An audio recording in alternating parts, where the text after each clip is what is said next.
poder consolar a alma ferida que insiste em sangrar.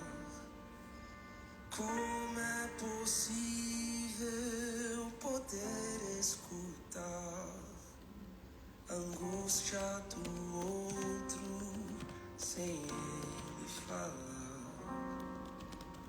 Como alguém pode se oferecer pra tomar o lugar do outro e por ele morrer? Como é possível perdoar quem não merece, se doar a quem padece de mortal solidão? Há uma força chamada amor, é uma chama acesa de intenso fulgor, é um fogo brilhante, seu calor é tão grande que as geleiras do mundo não conseguem deter essa força chamada amor. É o remédio e a solução pra tudo que não tem jeito, seja qual for o defeito. Pra isso o amor é perfeito, pois o amor é o próprio Deus.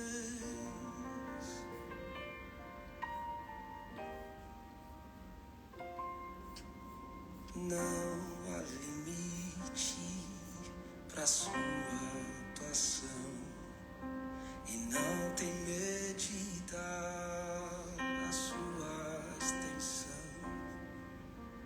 Tão precioso e doce como é, o amor é a própria imagem do céu, bálsamo santo em qualquer relação. Teu poder é tão grande, não tem explicação.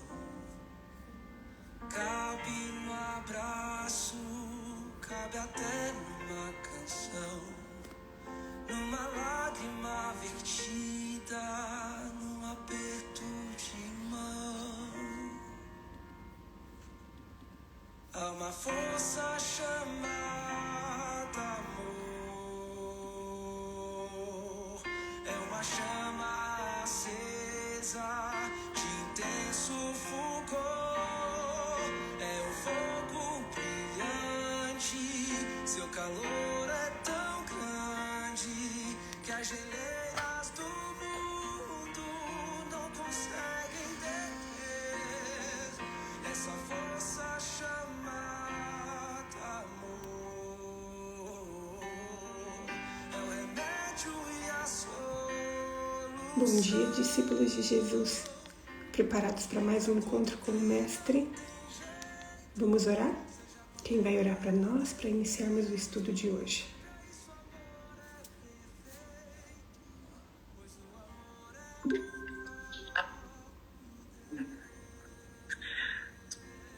Eu não escutei.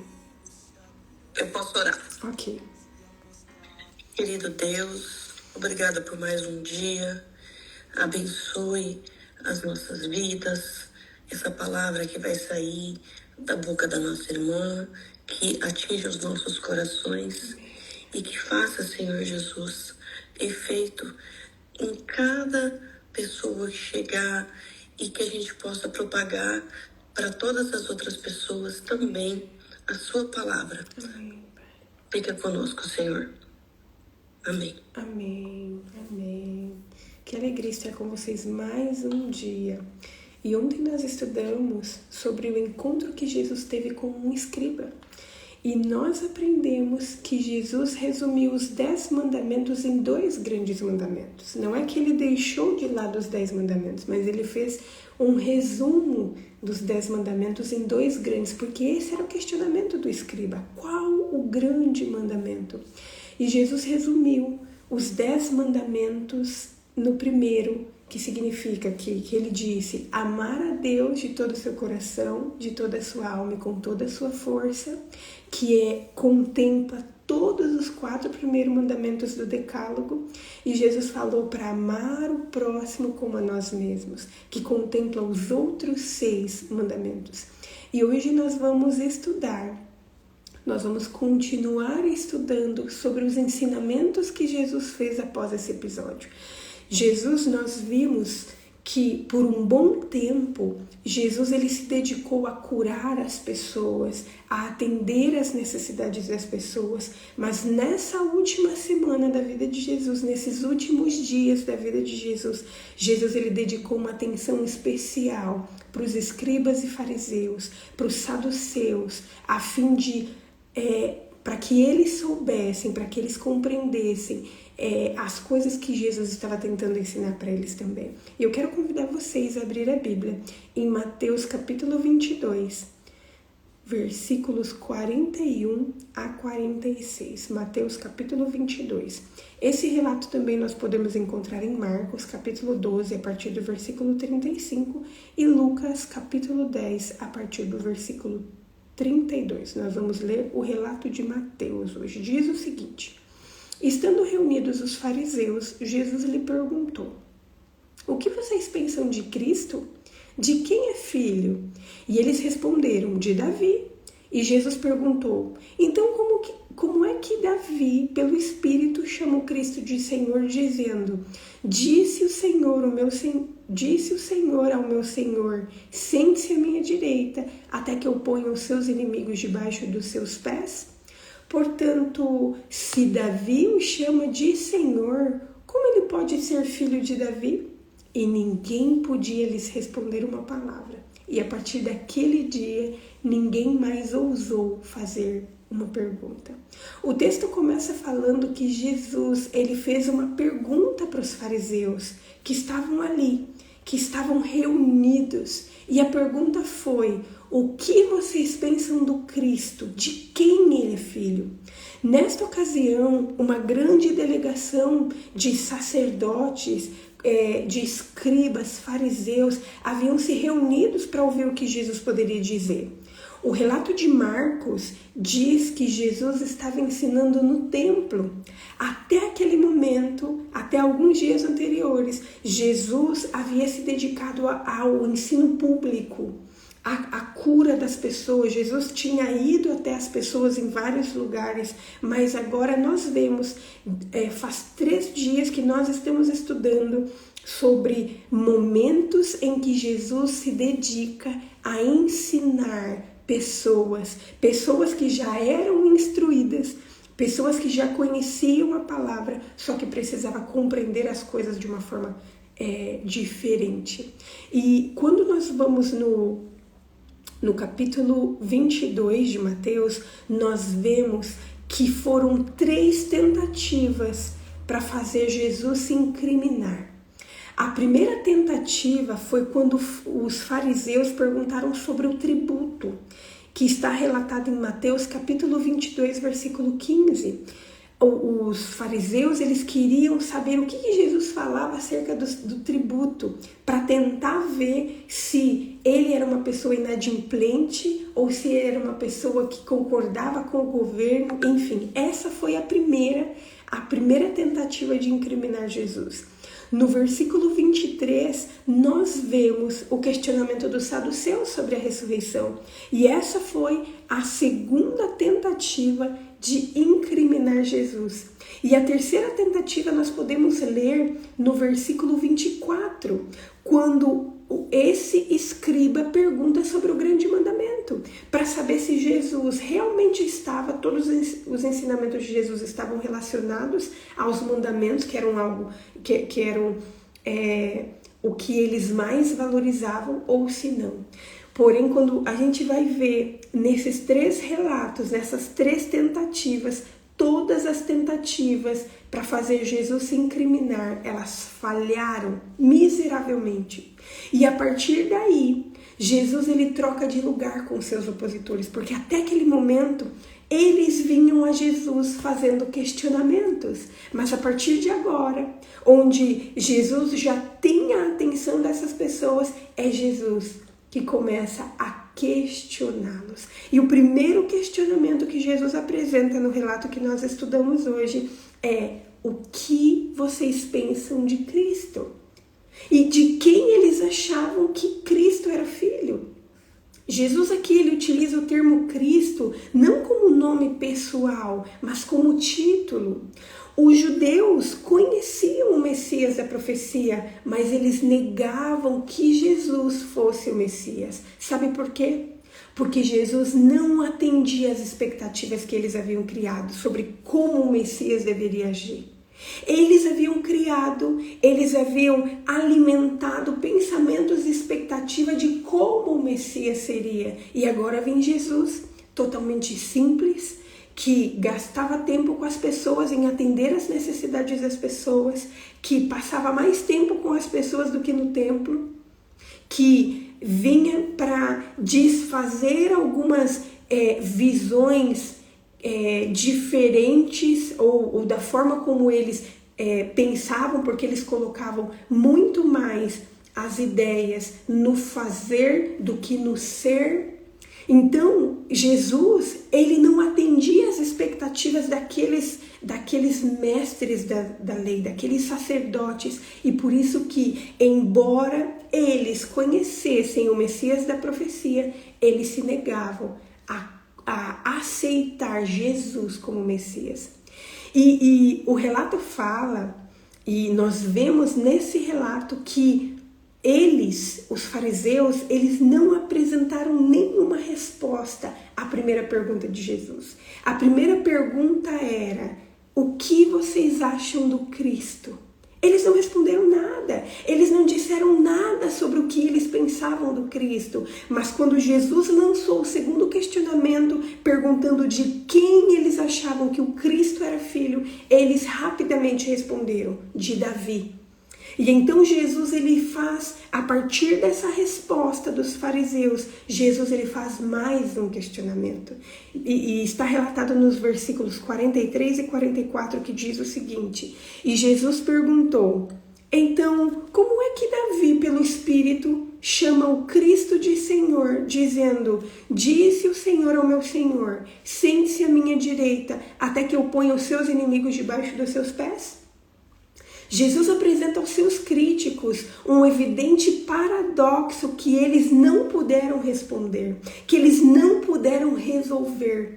Um dilema para o qual não tinha uma resposta melhor do que a que foi obtida quando em Mateus capítulo 21, versículo 25 a 27, Jesus ele lhes perguntou também sobre o batismo de João. Jesus, no capítulo 21, versículo 25, Jesus perguntou para eles se o batismo de João era do céu ou se era dos homens. E os fariseus, eles preferiram responder que não sabia, para não se comprometer com Jesus e nem com o povo. E agora, nesse questionamento de Jesus, quando Jesus pergunta: bom, se vocês estão falando que o Messias é filho de Davi, como que pode o próprio Davi chamá-lo de Senhor? Mas o mais interessante é que Jesus ele não para por aí. Ele fez 2 questionamentos onde não puderam ter respostas dos fariseus, porque senão os fariseus iriam se comprometer com as suas respostas, porque eles sabiam que Jesus era especial. E Jesus ele lança um terceiro questionamento que está no versículo 45, e ele fala o seguinte: portanto, se Davi o chama de Senhor, como ele pode ser filho de Davi? Como ele pode ser filho de Davi? Jesus questionou os escribas e fariseus sobre a questão do Messias como filho de Davi, como algo preliminar para chamar a atenção daquelas pessoas para o fato dele ser o verdadeiro Messias. O objetivo de Jesus ao fazer esses 3 questionamentos, ele havia sido interrogado 3 vezes. Olha que interessante. Por 3 vezes as pessoas tentaram incriminar Jesus. E agora, nesse contato de Jesus com esses fariseus, onde haviam muitos fariseus, e o relato de Marcos fala que eles estavam no templo, Jesus lança 3 questionamentos a eles. E eu fico impressionada com a forma de Jesus agir. Porque em vez dele criticar, ao invés dele chegar e falar assim, olha o pensamento errado de vocês, olha como vocês estão pensando totalmente fora daquilo que a Bíblia está falando. Em vez disso, ele utiliza uma pedagogia que é utilizada pela divindade desde o princípio. Eu não sei se vocês já pararam para ver, para analisar, para estudar como foi quando Adão e Eva pecaram lá no Jardim do Éden. Ao invés de Deus chegar e criticar a atitude de Adão e Eva e dizer assim, eu não falei para vocês não fazerem isso, agora vocês serão castigados. Ao invés de Deus fazer isso, ele questionou, onde você está? Quem te fez saber que você estava nu? Que é isso que fizeste? Essas perguntas utilizadas por Deus para Adão e Eva, elas tinham o objetivo de levar eles a refletir sobre a atitude deles. Mas essa pedagogia da divindade, ela também é encontrada, por exemplo, quando Caim matou Abel. Jesus poderia ter chego para Caim e falado assim, por que você fez isso? Olha aí, agora você vai ser castigado. Mas não. A Bíblia relata que quando isso aconteceu, que Deus vem e pergunta para ele, aonde está o seu irmão? Por que caiu o seu semblante? Os questionamentos feitos pela divindade, eles têm o objetivo de salvar. Levar as pessoas a refletir sobre a forma como eles pensam, sobre o que eles têm carregado até ali, sobre como eles têm agido até ali e para que eles possam refletir, para que eles possam ter ali o seu pensamento desestabilizado. Ele questiona a fim de que as pessoas tragam as respostas a esses questionamentos e ao trazerem essas respostas, elas possam refletir sobre o que estão falando e assim ter a oportunidade de compreender melhor sobre o assunto. Salvar. Esse sempre foi o objetivo de Jesus. E esse foi o objetivo de Jesus nesse episódio. E por isso que ele dedica tempo a essas pessoas, para questionar essas pessoas, para que eles também tivessem a oportunidade de o reconhecer como Messias. Mesmo que os escribas e fariseus só seguissem Jesus para encontrar erros, mesmo a estes, Jesus amava e queria que eles fossem salvos. Eu não sei se vocês conseguem compreender esse amor de Jesus. O amor de Jesus, ele não está disponível apenas às pessoas que o aceitam. O amor de Jesus está disponível a todos. E hoje nós aprendemos com essa atitude de Jesus que a salvação oferecida por ele está disponível a todos. E ele utilizará todas as oportunidades, todas as estratégias diferentes para levar as pessoas a reconhecerem ele como Cristo, aquele que morreu por nós, para nos redimir do pecado, nos dando a oportunidade de salvação. Essa é a forma de Jesus agir, porque ele nos ama, porque ele ama todas as pessoas e ele quer que todas as pessoas tenham a oportunidade de ter acesso à sua salvação. E além disso, ele quer que nós amemos o nosso próximo, mesmo que seja um próximo difícil, assim como ele ama, dando oportunidade para que essas pessoas o reconheçam também. Que os questionamentos que tivermos em nossa vida nos aproxime ainda mais de Jesus e que reavaliemos a forma como nós estamos tratando as pessoas, porque as pessoas que não têm tanta facilidade de aceitar as verdades bíblicas, elas devem ser tratadas com amor, com misericórdia, assim como Jesus tratou, mantendo sempre em mente que a salvação também está disponível para elas, porque Jesus fez tudo possível para chamar a atenção dessas pessoas para si, a fim de que elas aceitassem a salvação que ele oferece. Que a nossa oração hoje seja para pedir a Deus para que ele nos ajude em nossos dilemas. Que nós peçamos a Deus discernimento para que os questionamentos que nós temos em nossa vida possam nos aproximar ainda mais do nosso Salvador e para que olhemos para todas as pessoas com o olhar de Jesus, mantendo sempre em mente que Jesus os ama da mesma forma como Ele ama você e a mim e que Ele quer nos salvar. Independente se são pessoas difíceis, se são pessoas que seguem a Jesus só para criticar. A salvação está disponível para todos. Vamos orar? Querido Deus, nós te louvamos, Senhor, porque mais um dia fomos alimentados pela Tua palavra. Senhor, hoje nós aprendemos que nos seus últimos dias o Senhor dedicou um tempo especial para os fariseus, para os saduceus, para aqueles sacerdotes e mestres da lei que nem te aceitavam, que só te seguiam para te criticar.